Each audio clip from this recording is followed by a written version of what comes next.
Hey guys, Justin here. Quick note, I'm going to be out of town again this week, but I made this video in advance, so this is actually pretty much what the farmer's guide is going to be. So if you're interested in that, make sure to join with the button below. And also, once again, a huge thanks to the sponsor of this video, Trophy Tracks. Trophy Tracks is the all-in-one app meant to take hunting journaling into the 21st century finally. Trophy Tracks is a free digital app that allows you to hunt smarter by helping you decide where to hunt and why to hunt at specific locations. Trophy Tracks has features to keep all relevant hunting information all in one place, so make sure to download it today at www.trophytracks.com. And once again, thanks to them for sponsoring this video.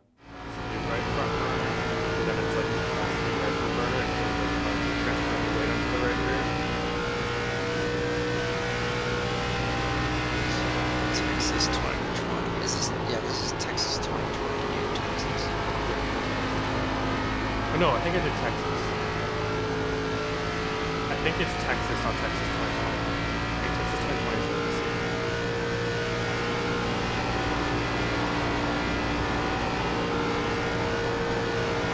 The reasoning being all the other setups that don't have legacies don't have any earbuds to them.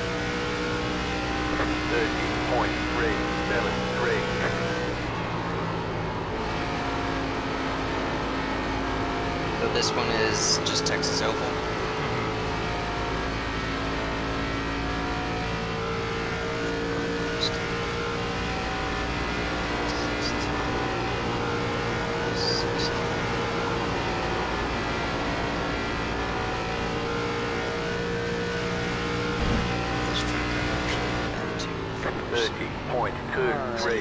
Alright, now let's take a look at that. So we're going to be coming to the start finish line here. I think we can do this on the first lap. That's what I found.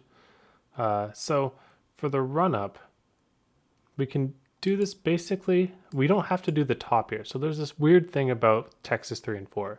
All the grip is going to be on the bottom of the track. So even if we're on the outside here, we're not really gaining any more speed, because you're going to be losing your tires or your rears a lot more. You're not going to be able to be fully engaged for as long as if you just ran on the bottom here. So I experimented a little bit with running the middle, a little bit with the bottom. I think either is fine, and I just do the bottom just because that's what I'm the most comfortable with.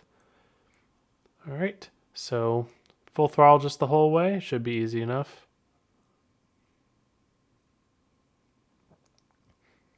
And then coming to the start finish line, we're going to be having enough speed here, so make sure to cut the quad oval and then get right back up to the wall. So what we're going to be doing here is we want to get by the wall. My goal is to be straight, parallel next to the wall, just at this red sign or maybe a little bit after. So the problem with these type of quad ovals is that if you're pointed at the wall like this and then you try to turn, you could screw up some stuff with the balance, and it just doesn't really work and you don't get to the bottom very well. So what we do here is I actually don't track all the way up to the wall. I could be a little bit closer than I am, but I was just a little late getting up to the wall. So I was like, okay, I'm going to cut my losses and I'm going to straighten out. So now what we're going to do is we actually drive the first bit of the corner still full throttle. So you see I turned off the wall before this Texas sign. You want to turn off the wall before that Texas sign, point your way down to the bottom here. It's going to be very difficult to make the white line. You're going to say, man, I can make the second groove pretty easy, but it's just not easy to make the white line. So this is how you do it.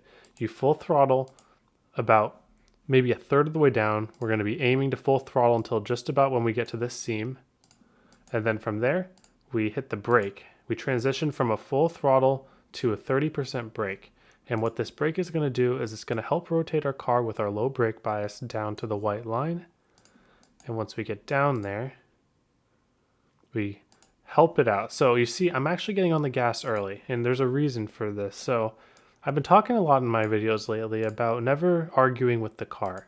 So what I do is I hold the brake until my car no longer wants to slide up the hill, but now with the same wheel input, we get to the point where we're not really changing the wheel input. I'm helping out a little bit, but that's kind of a qual specific thing. But in theory, if you can hold the brake, or if you can hold the wheel and the car will want to go down to the bottom on its own, that means it's time for the throttle. So at the point where I say, okay, the car is now going down the hill without any help from the wheel. You see I give it one last one last tug back down with the wheel. And then at that point, I'm able to full throttle and there's no more wheel inputs farther to the left. You can see, so let's see, this is the farthest that I have the wheel. And then as we go throughout the corner, you can see that it doesn't need to turn any more to the left. Because what happens if you throttle up too early is that your car's going to get tight or you're going to have a bad angle and suddenly you're turning your wheel more and more and more. And not only is that bad on the tire, which doesn't matter for qualifying, as you all know, but it's more bad on your momentum because you're just scrubbing speed when you're using your right front that much. So we're basically just trying to get on the throttle as early as possible while also maintaining a neutral or loose balance in the car. So you see I'm full throttle here. And basically you can just drive it up to the wall here. Yeah, a lot of people get nervous about exits like this, but man, look how wide this is. We can use all of that. So don't feel like you have to keep it pinned down here too long. If your car is starting to step out, just let it drive up the hill and then figure it out later because most of the time it'll work out. So you see I was able to carry a decent amount of speed here, which was very good. And then 3 and 4, I actually experimented with a couple ways and I found that you don't want to arc your way into the corner because it really unsettles your rears. So on these new tires especially, there's like a pocket right here to right here where you can just kind of drive in that pocket and it doesn't matter the angle that you're in, full throttle. But I do breathe out just the tiniest bit right here. So as we're settling into the corner, so as I'm making my way down to the white line, if I'm not on the white line early enough, I guess we can say before the Texas sign here, if I can't get down to the white line before then, I breathe the throttle down to about 90% until it gets down there on its own. And now the rest is just a wrestling match with the wheel. You're going to get loose, but it's going to be manageable. So we just keep it full throttle on the white as long as possible. But if it wants to start sliding up, just let it happen. Don't spin it out. And actually, I don't even get all the way up to the wall here. I don't run it out too far because you don't really need to. But you see all this control here. So I was able to full throttle the last 2/3 of the corner, which is very difficult. And I actually didn't even lose my rear grip once in this, which is the key to gaining all this time here. And that was all made possible because I just did that tiniest breathe so that I could settle my car to the white line early so that I can throttle up early. Because once you're in that pocket that I'm talking about, everything becomes easier. If you're struggling to get into that pocket, then you're going to start losing your rears a bit more. You're going to start losing more grip overall, and your exit's going to be very sketchy. But you can see here my exit was the opposite of sketchy, and that was because I found myself in that pocket. And so you want to balance getting in that pocket but not slowing down too much to do it, and I think this is the best angle to do it. So we turn off the wall at about the yellow light right here. You see that yellow light? Right here. Turn off the wall about there.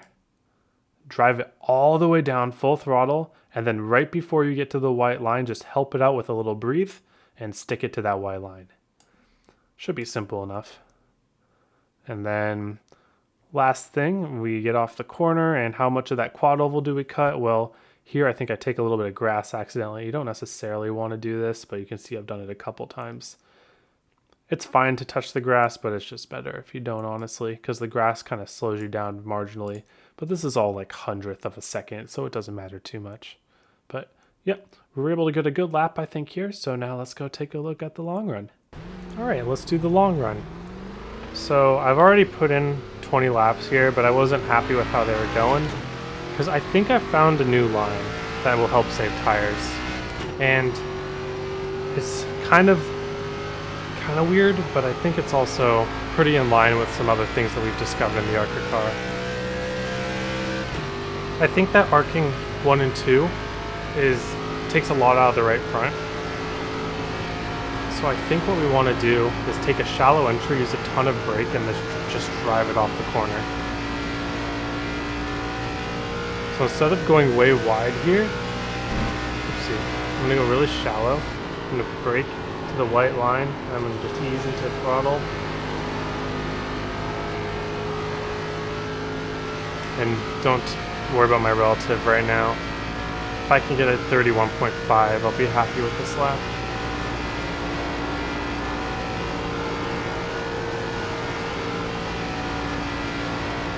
If this hits at 31.5 something, then I think this is a legitimate strategy. Okay, 5.4. Yeah, that's what I'm looking for. Okay. Brake early, get to the white, and get on the... the worst part is hitting the apron though. You can't hit the apron. But I just use a lot less wheel than I do if I'm arcing it into the corner. And then here, 3 and 4, you're going to want to burp the throttle so you can land it on the bottom and kind of just drive smoothly through the rest of the corner. I'm running about a 10th off what I could with the big arc right now, but I feel like this is better.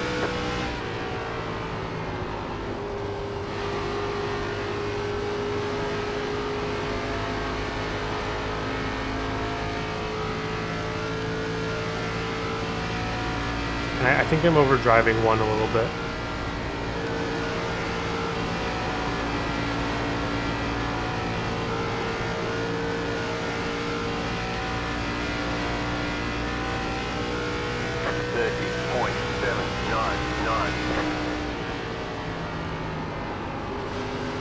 There we go. I just gotta stay off the apron. That's my bad. That's disappointing. But that entry was what I need. I can't be overdriving it. Because I was trying the wide arc line into one, and it just didn't, it felt fast, but I felt like I was hearing every tire all at once, just screaming at me. Okay, dump the throttle slowly, brake into the corner, easy on the throttle, miss the apron, drive it up. Then 3 and 4, if you don't drive it right, will just destroy your tires. You can't get up into that second groove. If you get up into that second groove, you're going to be you'll be fine in the short term, but you're just turning your wheel a ton just to keep it in line. Okay.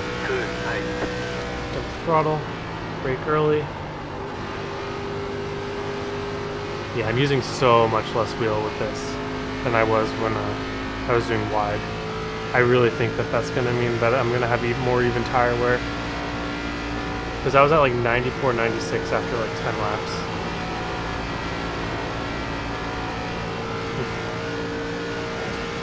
Damn it.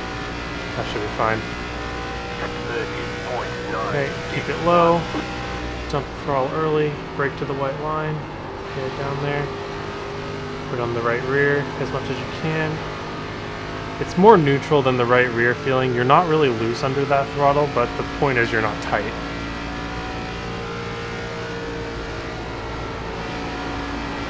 I think then the short term, maybe 5 laps, this is kind of slow, but I really think that line is going to be better in the long term. Because you're just using so much of your brake to rotate this car.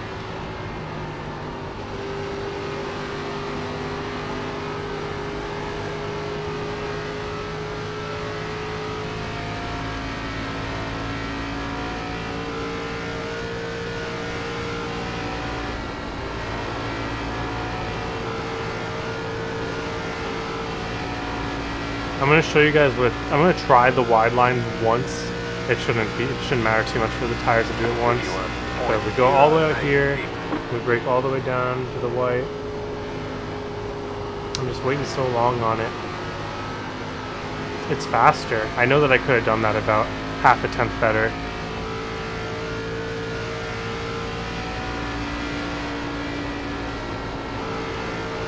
Don't be afraid to lift on entry there. You don't want to pack it in too deep.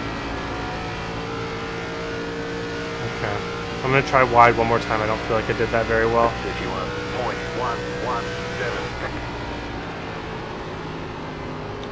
And a lot more wheel to get to the bottom. Late apex. Early throttle. Okay, yeah. That was great. Maybe even a tenth there.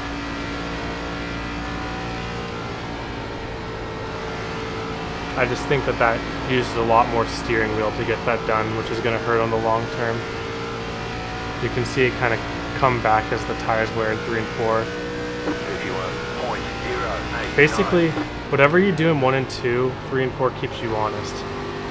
Because you could be doing good in 1 and 2. I overbroke that corner, by the way. But if your tires are hot, if your tires are worn, 3 and 4, you're just going to lose a 10th just because you don't have tires. I overdrove that a little bit.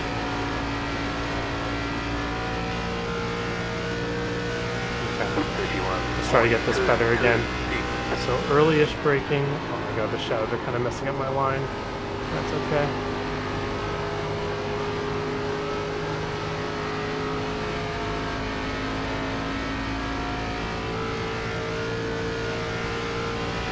Get to the white early. Bring it back on.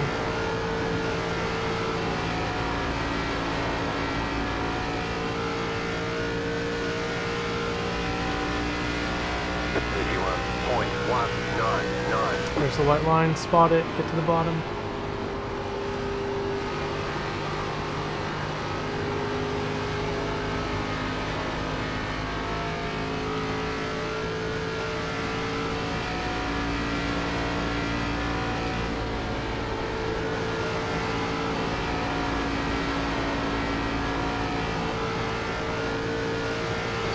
Oh no. That should be fine. I'll do 5 laps or so here.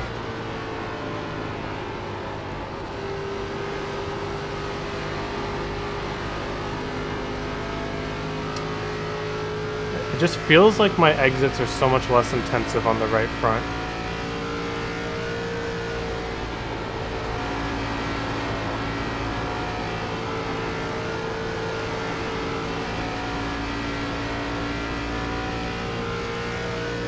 Let's get back into the 31.2s or something. I'm starting to widen it out just a little bit to try it out.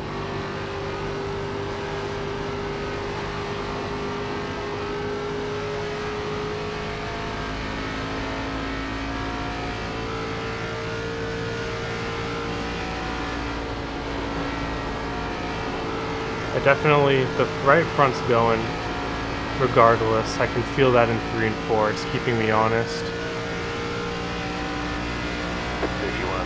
I might do a second run and not record it and just do wide entries and see how it compares.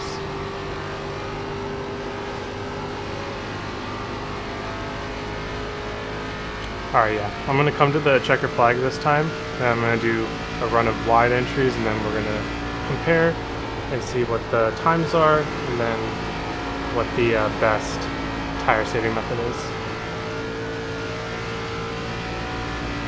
So I'm slowing down a lot here, so I want to check the tires.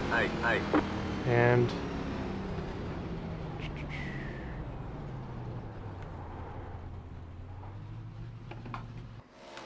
okay, so we did 16 laps, 90.94. Okay, that was not what ideal, but let's do the other method and see what we're doing there. Okay, real quick recap here. I did the other method, and I actually got the exact same lap time on the lap 17 or 16 or whatever I was trying to go to, but this one actually wore more right front tire, so I was correct in my thinking. So I think you'd be better on the long run doing the original Larry line than this wide arc into one line. So I think this is on like lap 9 or so of my run. So I go all the way out to the wall, and then I just turn it down the hill. I think the thing is, this turn down the hill, it just requires too much steering wheel, and I think that's why you burn more right front tire. So I actually think that shallow entry into one, where you use a lot of brake and if you do it early enough, you can get on the throttle early. So yeah, everything that I talked about in the last one, I think is the correct way, but let me show you guys just one lap of this way, just in case this is better. So we go out to the wall, bring it down to the line, and then back up to the wall. And then 3 and 4 is going to be the exact same, but I'm pretty sure that uses more right front tire. So look out for that shallow entry line. Let me know how you guys think about it. It might just come down to comfort for you, but I think, in my opinion, that shallow entry is going to be the best for 1 and 2. So, anyways, thank you all for watching. Thanks once again to Trophy Tracks for sponsoring this video. If you're interested in that, please go download their app. That would mean a lot to me. And I hope you all have a wonderful day. And I hope to see you all on the track.